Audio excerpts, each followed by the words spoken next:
आइए हम आज आपको भगवान रामचंद्र जी के पिता राजा दशरथ की कहानी बताते हैं। अयोध्या नरेश राजा दशरथ स्वयं भू मनु के अवतार थे। पूर्व काल में कठोर तपस्या से इन्होंने भगवान श्री राम को पुत्र रूप में प्राप्त करने का वरदान पाया था।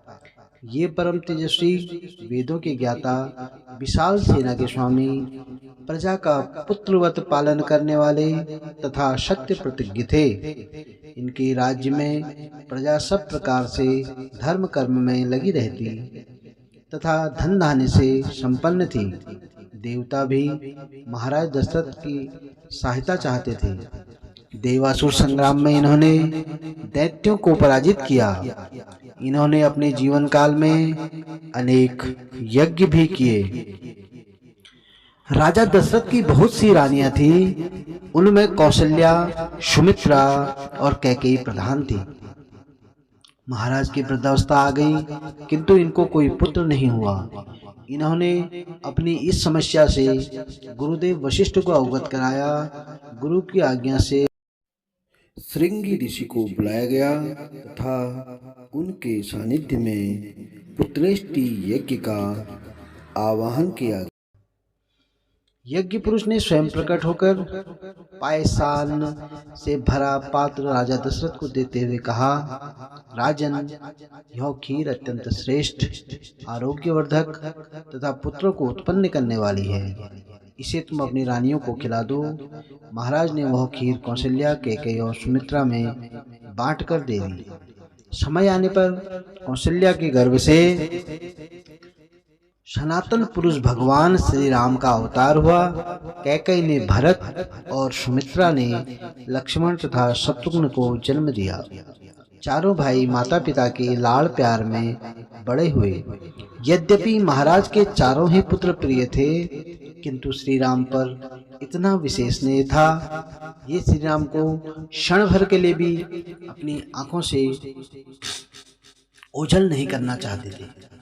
जब विश्वामित्र जी यज्ञ रक्षार्थ श्री राम लक्ष्मण को मांगने आए, तो वशिष्ठ जी के समझाने पर बड़ी कठिनाई से उन्हें भेजने को तैयार हुए। अपनी वृद्धावस्था देखकर राजा दशरथ ने श्री राम को युवराज बनाना चाहा। मंथरा की सलाह से कैकेयी ने अपने दो पुराने वरदान महाराज से मांगे। एक में भरत को राज्य और दूसरे में श्री राम को 14 वर्ष के लिए वनवास। कैकेयी की बात सुनकर महाराज दशरथ स्तब्ध रह गए। थोड़ी देर के लिए तो इतनी चिंता ही लुप्त हो गई। होश आने पर इन्होंने कैकेयी को समझाया। बड़ी ही नम्रता से, दीन शब्दों में इन्होंने कैकेयी से कहा, भरत को तो मैं अभी बुलाकर राज्य दे देता हूँ, किंतु तुम श्री राम को वन भेजने का आग्रह मत करो। विधि के विधान एवं भावी की प्रबलता के कारण महाराज के विनय का कैकेयी पर कोई प्रभाव नहीं पड़ा। भगवान श्री राम पिता के और सत्य की रक्षा और आज्ञा पालन के लिए अपनी पत्नी सीता और भाई लक्ष्मण के साथ वन चले गए। महाराज दशरथ के शोक का ठिकाना न रहा। जब तक श्री राम रहे तभी तक इन्होंने अपने प्राणों को रखा और उनका वियोग होते ही श्री राम प्रेमानल में अपने प्राणों की आहुति दे डाली। राजा दशरथ के जीवन के साथ उनकी मृत्यु भी सुधर गई। श्री राम के वियोग में अपने प्राणों को देकर इन्होंने प्रेम का एक अनोखा आदर्श स्थापित किया। महाराज के समान भाग्यशाली और कौन होगा, जिन्होंने अपने अंत समय में राम राम पुकारते हुए अपने प्राणों का विसर्जन किया। राजा दशरथ की कहानी सभी के लिए प्रेरणा एवं उत्तम है। उन्होंने अपने जीवन में उतार चढ़ाव, सुख दुख सब देखा और हर परिस्थिति में जन सामान्य के लिए एक अच्छा उदाहरण प्रस्तुत किया है। ये उनके पूर्व जन्म के कर्मों का ही प्रभाव था, जिससे उन्हें भगवान श्री राम पुत्र रूप में प्राप्त हुए।